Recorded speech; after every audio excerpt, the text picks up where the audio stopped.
Okay, so good morning. Today's daf is daf Nun Hey. We are at the top of Nun Hey, and we are talking about the death penalty. Let me share my screen, and we'll really get started.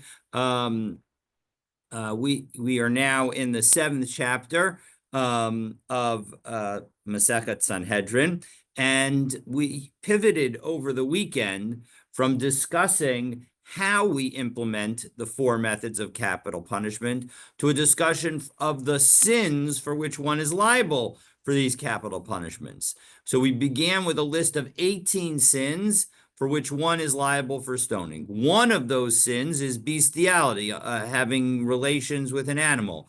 And as we pick up on the third line of Nun Hey Amud Aleph 55a, the Gemara is going to detail a potential distinction between a woman and a man who engage in bestiality, and then they're going to reject it. So let's take a look. So Darash Rav Nachman bar Rav Chisda. So Rav Nachman suggested the following derivation: Be'isha shnei mishkavos. When it comes to a woman who engages in bestiality, there could be two ways for her to be liable. Basically, we're going to refer to the ordinary method of engaging in sexual relations. That's involves a woman's vagina, and the less common way, which involves the anus. And so we're going to deal with those two aspects, and note that again, what it's saying here is that it doesn't make a difference which way they engage in relations. That's going to be prohibited and subject to the death penalty. But when it comes to a man with an animal, then it's just one direction. So only if they engage in, if the man engages in it in the normal way. So Maskeflo Rav Papa suggested the fact that questioned Rav Nachman's ruling. Adarabba, maybe you could say the exact opposite. Isha de'orchahi, when it comes to a woman, there's a normal way of engaging in relations. Amishkav mechayev. So as a result, maybe she should be only obligated with respect to that normal lying. Amidat acharina lo mechayev. But when it comes to the other kind of act, maybe she would not be liable. But behema delav orchahi. But when it comes to a man with an animal, which is an abnormal way to do things in the first place, maybe lechayev Allah al kol nekev and nekev. Maybe it doesn't make a difference which orifice one uses. So Tanya, so we use the brisa that we cited at the very end of yesterday.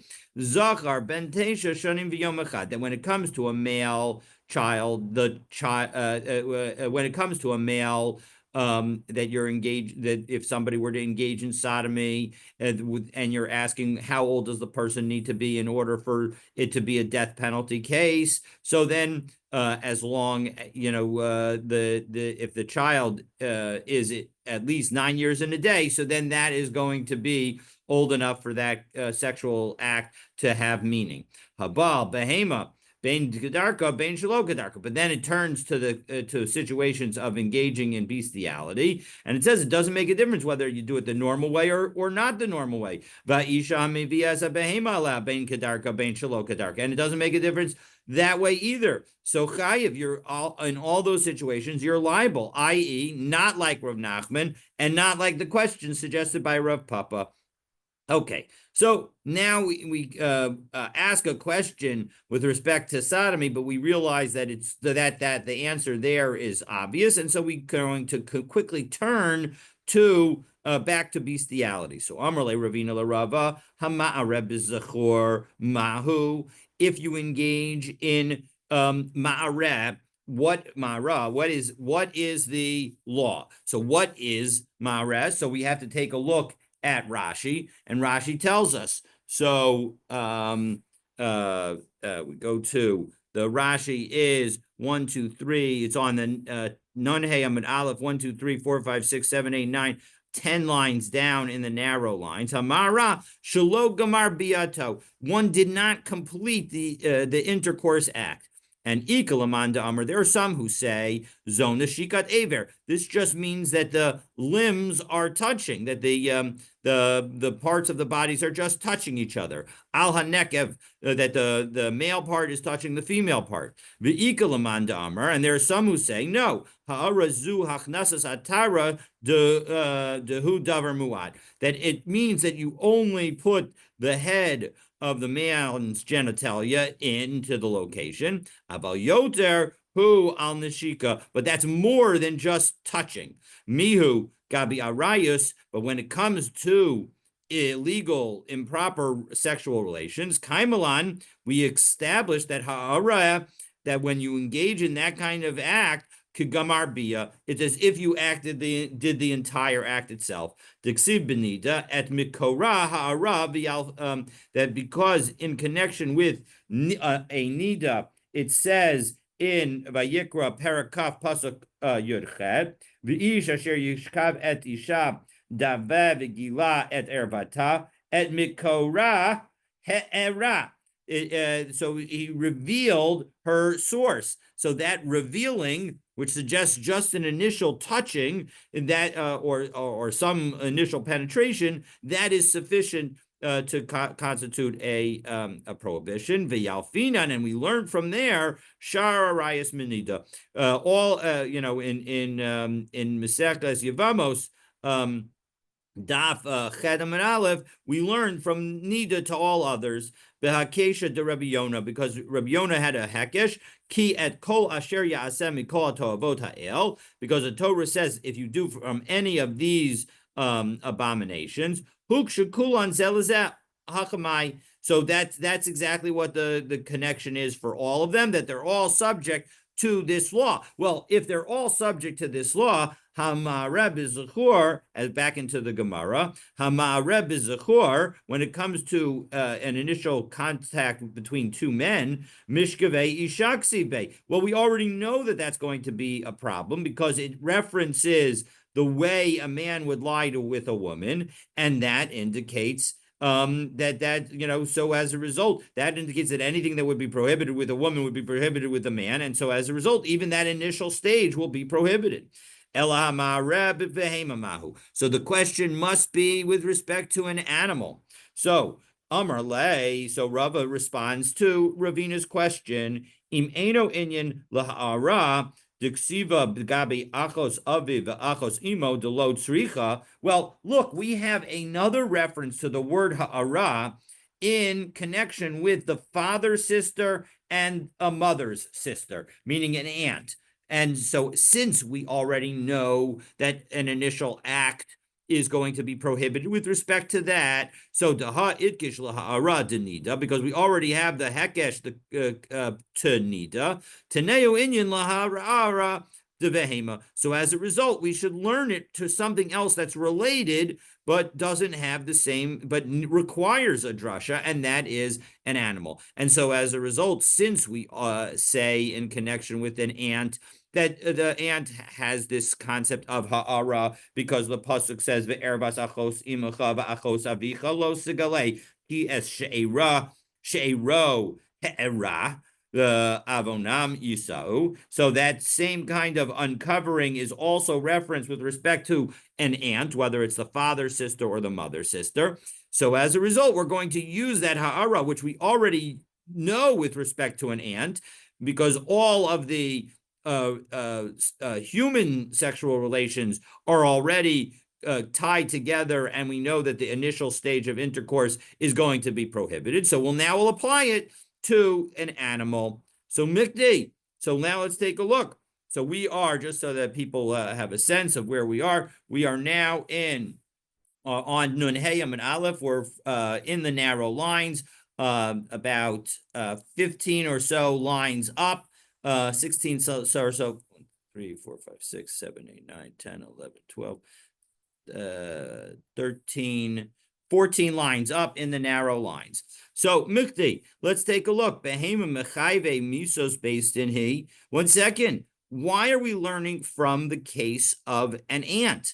Because an animal is, if you engage in bestiality, you're liable to the death penalty. Lama li diksiv laha'ara Dida gabi chayve krisus. Why should we write this in connection with something where the penalty is only kares? Lichteve gabi chayve misus basin. We should write it in connection with another one. So v'ligmor chayve misus basin, mechayve misus basin. We should derive one case of a death penalty to another case of a death penalty. So why did they write it specific ha'ara in connection with an ant where the penalty is not so severe? However, kule krala drasha hu da'ase ksiva nami milsa de drasha. No, because we don't actually need to teach the halacha of an ant. Because as Rashi says, it's opposite it's Rashi opposite the fifth to last narrow line. Idi de kuli kra de arayos achot imecha v'achot avicha ki et sheiro ha'ara, that this whole pasuk Lidrasha asa b'yavamos beperak haba al Yavamto, because we learned in the 6th chapter of Yavamos that Daf Nun Dela Damud Bet Dahak Siva b'kol Chad b'Chad b'Ampe Namshe b'Parshas Arayos, that each of these rules are already b'Acharei. These rules are already written in Parshas Acharei Mot. B'Hadar Ksiv b'Kedoshim to you, and now it's written again in Parshas Kedoshim, and so this whole thing is not necessary. And so once we are going to include something that's not necessary for some other purpose, we're going to add to it an additional unnecessary words to teach us the lesson that's here. Okay, so boy mine Rav Achda, boy bar ami marav sheshes hamar Reb Atzmo mahu. So Rav Achad boy bar ami asked Rav Sheshes, what happens if you engage in this initial contact with your own body? So Amar Le kavastan. Rav Shesha says kavastan. Now, what does kavastan mean? Let's go back into Rashi. It's opposite the first or second wide line in the Rashi. Kavastan sa'artani, you're causing me pain. You're annoying me. Shisha'altani davar she'iyafshar, because you're asking about something that's impossible. Rav Ashi, and Rav Ashi comes and explains exactly why this whole question is unnecessary. Mighty baila. And why it's annoying. What are you asking? Bikoshi, when you're talking about the man's limb, the man's genitalia, and it's hard, lo mashkachasla, so then you can't have a situation where the man has an erection and is able to touch his back orifice to, his genitalia to his orifice. Where is it possible? Where it's only possible where one's organ is limp. And we already have a debate with respect to engaging in improper relations when an organ is limp. If, according to the one who says that when it's limp, one is not liable, hachapater. So then here too, one's not going to be liable. Uman de amr chayiv, and the one who says you are liable, hachi mechayev tarti, so you'll be liable twice here. Mechayev hashokev umechayev anishkav. You'll be liable both as the one who's doing the acting and the one who's being acted upon, because both of them involve you. So that is so that's the end of that discussion. And let me scroll, because I realized I didn't scroll. And so now the Mishnah noted, our Mishnah noted that we kill the animal in cases of bestiality by a Jew. So the Gemara asks whether that is true also for bestiality by a non-Jew. So Boi Minei Rav Sheshes, Ovid Kochavim Habal Habehema Mahu. What happens to the animal if a non-Jew engages in bestiality? Now, if they engage in bestiality and they're under the observances of a Jewish court, so then, and of course we're dealing in a time when the Jewish court has the ability to put people to death, well then the non-Jew would be put to death. So, but what about the animal? Takala v'kalom be'inam.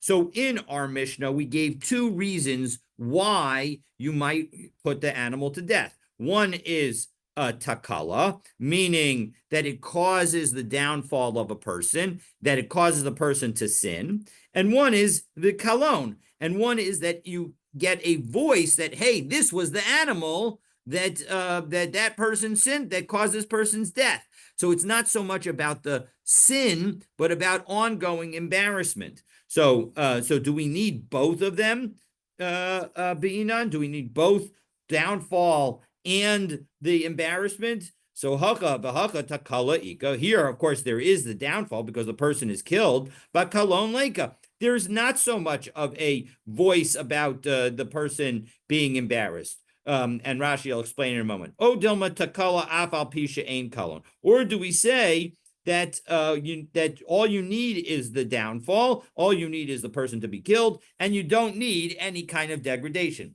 And Rashi tells us in the first of the wide lines of Rashi, in the middle of the line, kalon leka, there is no embarrassment here. Darkon bekach, because non-Jews are more likely to engage in this kind of act, and they're not going to be ein mitzbaishin, and so therefore they won't be embarrassed.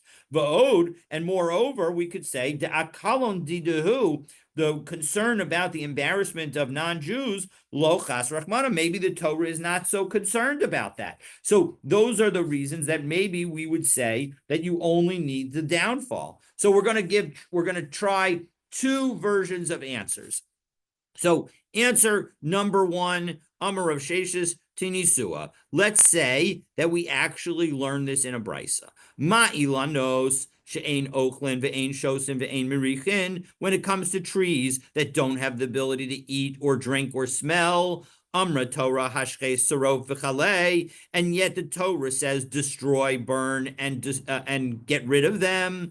Hoel uva la'adam takala al yadan, because a downfall came upon them. This is talking about where somebody worshipped a tree. So hamat et chavero midarche chayim l'darche misa alachas kama kama. When a person leads somebody to go from the path of life to the path of death by teaching them to engage in idolatry, so how much more so he's subject to destruction.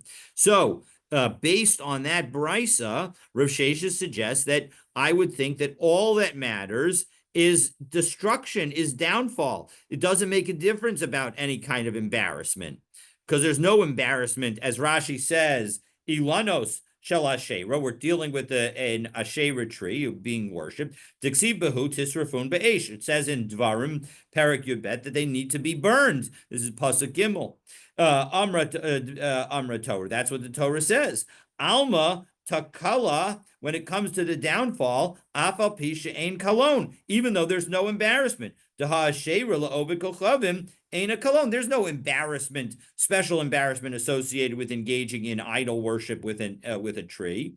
Ela takala, it's just downfall. Sha'av heim huzharu al avodas kochavim, because everybody was worried everybody was warned not to engage in idol worship with respect to trees. So elamiyata obed kochavim hamishtachav elabehemto titzar umakatla. But one second, if you want to say that the ability to that based on a tree we should kill the animal that a non-Jew engages in bestiality with, well, then maybe we should also kill the animal that a non-Jew worships. And so, after all, the proof of your argument, Rav Sheshes, was based on worshiping a tree. And so we should say the following: just as you worship a tree and you have to destroy it, so too, if you worship an animal, you need to destroy it. But that's not the law. The law is that it's not prohibited. So the Gemara answers, Mi iki midi dil Yisrael lo asar ula ovde kochavim asar. Well, that can't be. We know that it can't be that if a Gentile worships an animal, it has to be killed, because when a Jew worships an animal, it doesn't get killed. As Rashi says, Iki midi dil Yisrael lo mitzarf, within the fourth line of the wide lines at the bottom of the page of Nun Hey Amud Aleph, behemto, that it doesn't cause the animal to be prohibited. So when a Jew worships it, the Kaimalan, as we say in Maseches Tamura, Balei Chayim ein nesarin, living items don't become prohibited because of their worship. Because after all, we have a specific verse that teaches us Lemesar Ne'avad Lekarban, that you're not allowed to use it to bring as a korban, Lekarban Gavoa, to a sacrifice to God. I'll see you later. Miklal de Lahed Yod Shari, which implies that while you can't use it for a sacrifice, you can use it for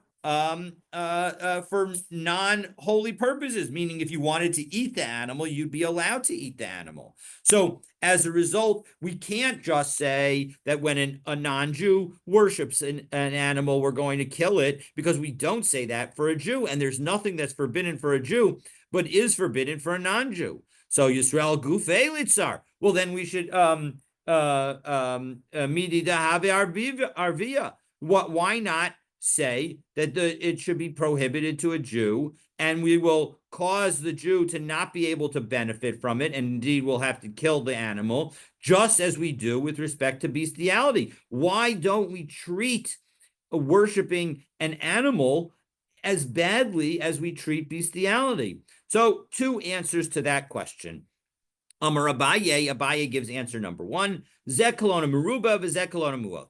No, one has a greater degradation of the person, and it's much more embarrassing for the person to still to have the experience, even after they're dead, but to have the experience of people saying, oh, that was the animal that caused this person's downfall. And zeh kolona mu'at. Whereas for other people, for when it comes to worshiping an animal, there's much less degradation. It's a much more common thing.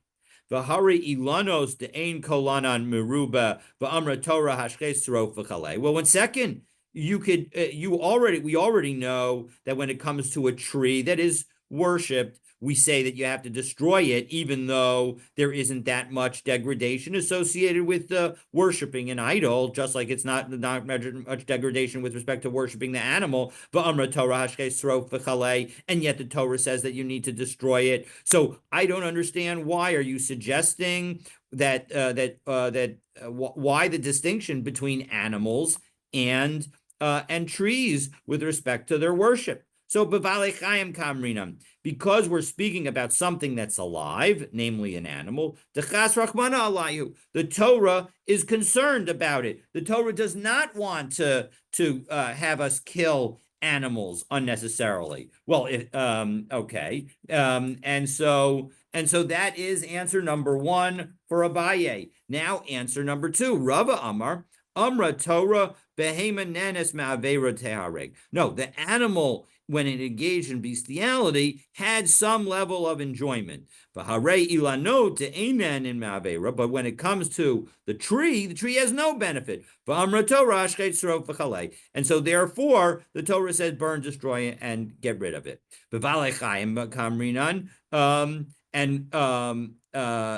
I'm sorry. And so what about the tree where there's no benefit and yet we're told to destroy it? So no, we don't. When we're worried, what are we worried about? We're only worried about animals. We're not worried about a tree. The Torah is worried about the well-being of animals, and so therefore, when there's no benefit, so then when it comes to an animal, we'll destroy it. But even though there's no benefit for the tree, we'll still, when there's no benefit for the animal, we won't destroy it because we don't want to kill an animal. But when there's no benefit for a tree, we'll still destroy it. And so as a result, we've attempted to prove whether or not a non-Jew is, we have an answer. And in the end, we have been unable to answer the question. And so, so we've given, I'm sorry, my apologies. So as a result, we've given one possible answer to the question. We've said that, just being the basis of causing somebody to sin, that alone is sufficient. And so we would kill the animal. And so as a result, And although we try to say, well, 1 second, maybe we need to treat an animal that is worshipped just like we treat an animal that engages in bestiality, we've explained that because the Torah is concerned about the animal's welfare, that's why we're going to distinguish, because either because one is it's much more embarrassing with respect to bestiality than with respect to worship, or because the animal enjoyed some aspect of the bestiality, whereas the animal did not enjoy any aspect of the worship. So those are the two ways that we can answer. So this is two different ways that we can answer the first question, and we can support Rav Shesh's answer that in fact an animal that engages in bestiality with a non-Jew, that animal is also going to be killed. So now we're going to try to give a second answer using our Mishnah to again give support to the same answer that we gave just a moment ago that Rav Sheshes gave, namely that bestiality, even with a non-Jew, will result in not only the killing of the non-Jew, but also the killing of the animal itself, because the animal bringing down causing the downfall of the non-Jew, that's enough for us to say we should kill the animal. So Tashma, we listen to the following. Davar Acher, we said in our Mishnah that there's another reason why. Again, the first reason that we gave is because it caused the downfall of somebody and caused the person to be killed. But then we say Davar Acher, Shelo Tehei Be'ema Overes B'Shuk, because we were also worried that the animal would be walking in the street, the Yomru, and people will say, Zuhi Sheniskal Ploni Al Yada. This is the animal that caused somebody to be stoned. So my love, what's the implication of this second reason?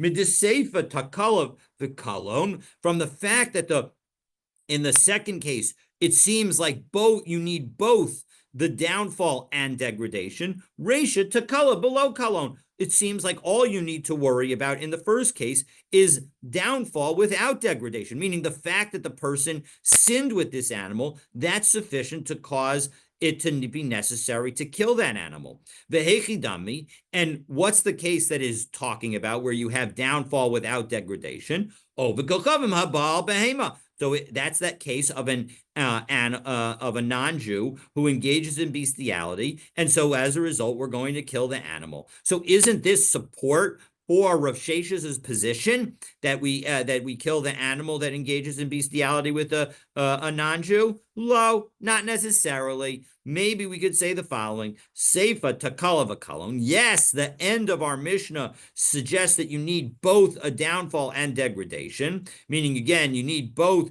the fact that it caused the person to sin and some level of embarrassment to the person's memory. Resha hakamashmalan, but maybe the first part is not telling us that we need downfall without degradation, but rather da'afila kalon below takala nami mechayvi, that maybe degradation without downfall would be sufficient to cause the animal to be executed. The hechidami, what's a case of downfall without degradation? Yisrael haba al habehima b'shogeg. If a person had relations unwittingly with an animal, did not realize on some level, although it's hard to imagine, maybe it's more theoretical than practical, that they did not realize that in fact that was prohibited by the Torah. The Kedivai Rav Hamnuna, and this is the question that Rav Hamnuna asked. Debai Rav Hamnuna, Yisrael abal behema b'shogeg ma'u. What's the law in that situation? Takala v'kalon be'inan. Do we need both downfall and degradation? And because v'hacha kalon ika takala leka, but here, because the person's not executed, there's no downfall, there's just the degradation and embarrassment. Odilma kalon afal pisha ein takala. Or maybe we could say that just degradation, even though there's no the killing of the person who engaged in this act, is sufficient for us to say, you know what, we should kill the animal. So I'm Rav Yosef. So we're going to give now 3 attempts to prove Rav Hamnuna's question, to the answer to Rav Hamnuna's question. The third of which will be using our Mishnah, just as as we saw 2 seconds ago, because in our Mishnah we said maybe in rejecting the fact that we wanted to say that our Mishnah proved that when that a person had relations that an animal that had relations with a non-Jew, we're going to kill the animal. And we said, no, maybe it involves a situation where a Jew engaged in an unwitting act of bestiality. So we're going to end up bringing that as our proof, and we're going to reject that as well. So Amar Rav Yosef Tashma. So we're going to give, again, 3 efforts to try and prove the answer to Rav Amnuna's question. And Rav Amnuna's question is, what happens if a Jew engages in bestiality without realizing that it's prohibited and is subject to the death penalty? And therefore, he will only get he only has to bring a korban for having sinned, and he doesn't have to and he doesn't get killed. So what happens to the animal in that case? So Rav Yosef Tashma. So here's a try at showing that in fact we're going to have to kill the animal. Shanim v'yom echad miskadeshes b'via. When it comes to the following Mishnah, which is a Mishnah in Maseches Nida, B'daf Mem Daled Amabet, where it says that a 3-year-old girl who's 3 years and a day, she can be married through intercourse. But in ba'aleha yavam kina'a, and she's old enough at 3 years. Obviously, we're dealing with a different era of relations, but if she's old enough and when she's 3 years, that if her husband dies and her husband's brother survives and she has no children, which is presumably the case given that she's only 3 in a day, then her husband can fully marry her through yibum. V'chayavin aleha mishum eshes ish. And if she is married, somebody who has relations with her who's not her husband is going to be liable for having relations with a married woman. Umitama'a es bo'ala. And if she's a nida, she causes one who has relations with her to become tameh, such that it's a special tuma that if you have relations with somebody who's a nida, l'tameh mishkav tachton ke'elyon, that even if you're on top of a series of mattresses, the bottom mattress is considered tameh, just like the top. Nisas l'kohen ochelos betruma, and if she's married to a kohen, she's allowed to eat truma because again, her marital relations have legal significance. If somebody who is not allowed, who can cause a woman to become not allowed to marry a kohen, so for example, if she's a Kohen's daughter and she has relations with one of these disqualified people that causes her to be disqualified, salam min hakuna, she can become disqualified from being able to marry a Kohen or have the benefit of eating truma. And if any of the forbidden relations have relations with her, and this is the key line that we're using to try and prove the answer to Rav Hamnuna's question, mumasin al yada, we will cause that person or thing to be killed. Vihi petura, and she will be exempt. She'll be exempt because she's too young. But in any event, the bottom line is echa mikola arayot va'afilu behema. We said any of the forbidden partners. That suggests even an animal. V'hahacha tekalon ika tekalaleka. And so, 1 second, this is a situation where there's only embarrassment, but there is no downfall because after all, the girl herself is not going to be killed. V'gatani mumasin al yada, and yet we say that they're put to death.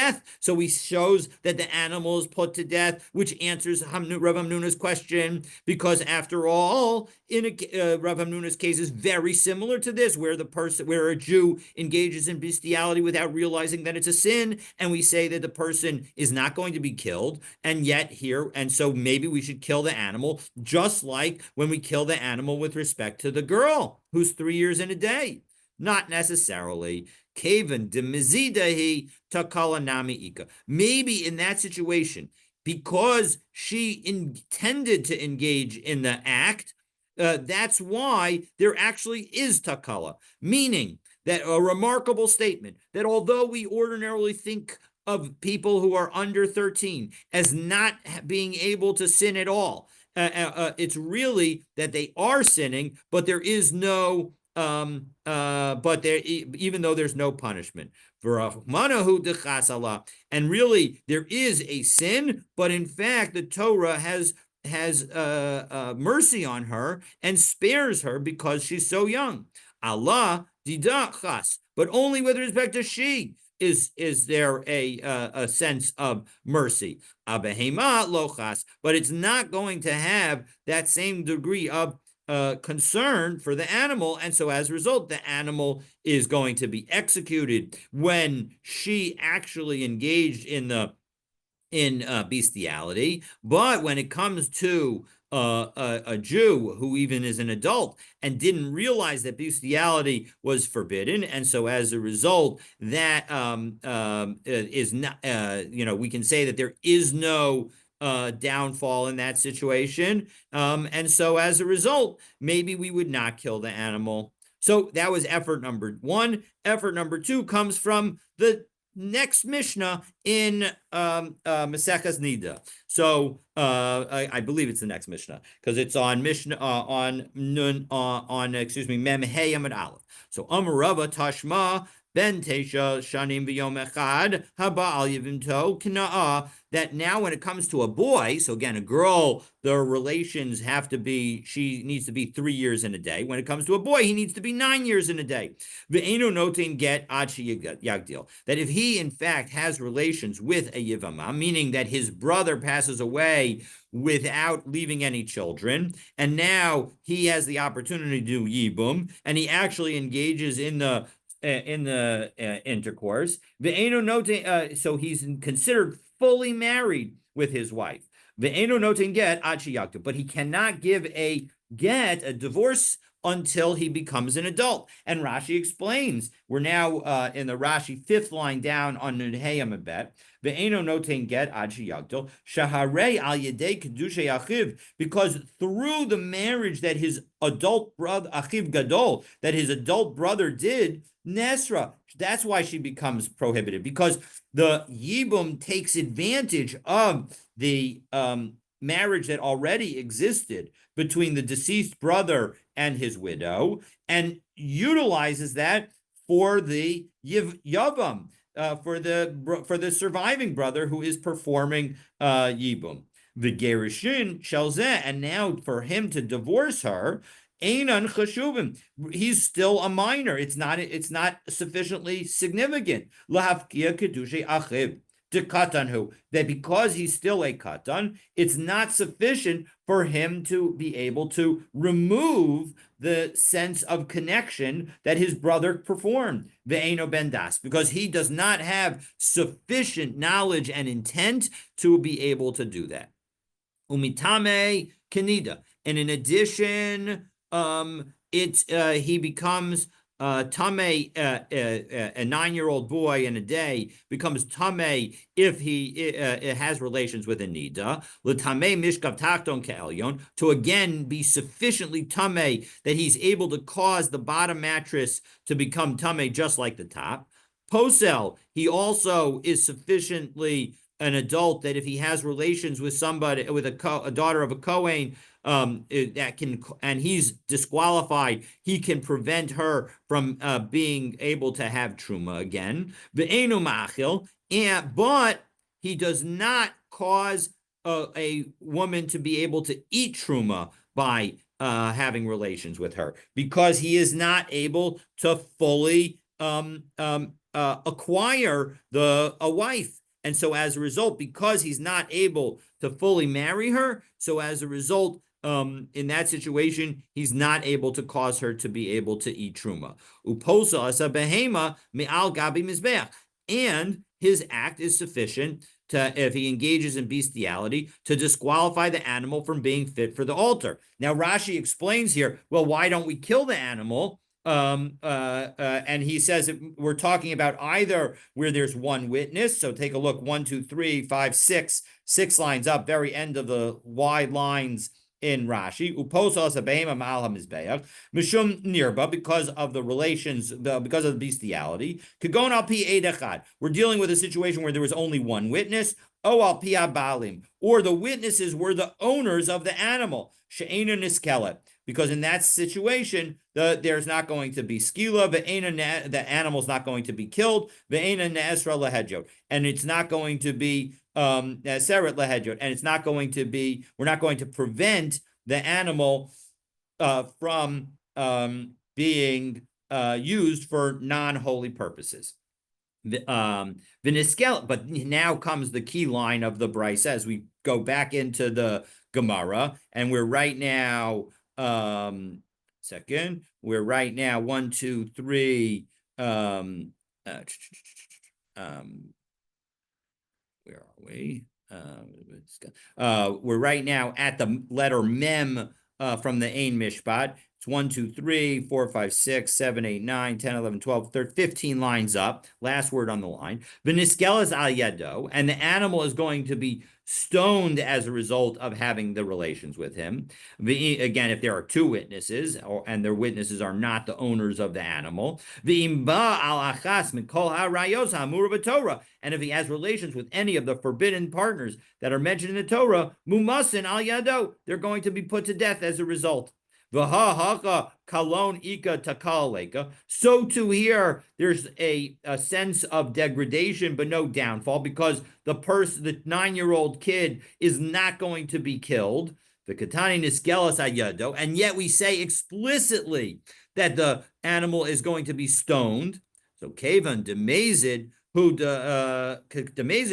takala nami ikam. Now, again, just as we said with respect to the woman who's 3 years and a day, so too with respect to the 9-year-old, even though he's underage and he's not yet bar mitzvah, we're going to say that there actually is considered a sin because he sins intentionally. And it's just the Torah that is sparing him. And the point is that this Brisa is teaching us that in that situation Hashem is sparing him, but not the animal. So we have not yet proven whether or not a Jew who engages in bestiality with an animal with not realizing that it's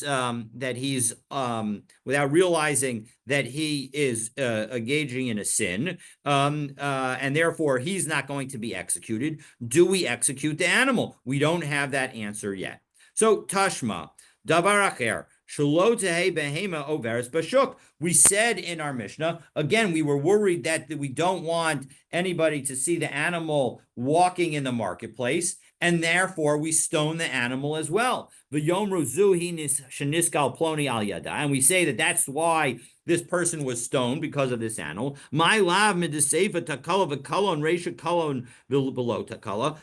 we should say that just as our Mishnah ends with saying that you need to have both the downfall and the degradation, maybe the first opinion in our Mishnah is telling us that all you need is degradation without even any downfall. And what is that case? Yisrael haba behema b'shogeg. It's the animal that has relations with a Jew, and when the Jew doesn't realize that it's prohibited.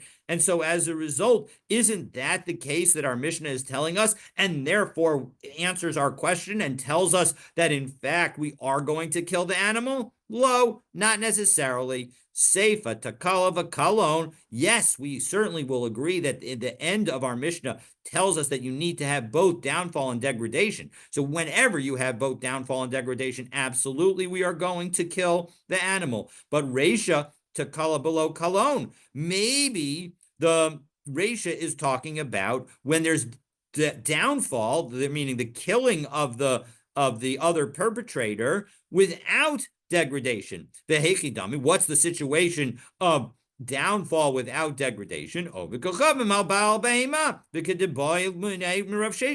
the question that they asked Rav Sheshes, and which we started with earlier today. That what is the law of if a non-Jew has relations with an animal? Do we still kill the animal or not? And so maybe this is really a proof of Rav Sheshes. So where does that leave us? So two things. So first of all, it leaves us with being unable to use our Mishnah to answer either the question of Rav Sheshes or Rav Hamnuna. It answers one of them, but we don't know which. Now, with respect to Rav Sheshes, we got Rav Sheshes' answer. Rav Sheshes said that absolutely we're going to kill the animal that engaged in bestiality with the non-Jew. So we do have that answer, but we don't actually end up with an answer in this Gemara about Rav Hamnuna's question. Now, again, one can argue that Rav Hamnuna's question is totally theoretical because it's hard to imagine a situation where one would engage in bestiality and not realize that it's prohibited. But in any event, that's our Gemara concludes without answering that question. So tomorrow we begin with the next Mishnah. The next Mishnah is going to discuss, again, additional prohibitions that are liable through stoning. And we're going to talk about blasphemy, cursing Hashem's name. And we're going to, but from that, we are going to, in the Gemara, discuss the laws that apply to a Ben Noach, somebody who's not Jewish, and what are their obligations. This is one of the key sources regarding the 7 Noachide laws. And so please stay tuned for tomorrow's daf. I'm going to stop the recording and just share one message. Hold on.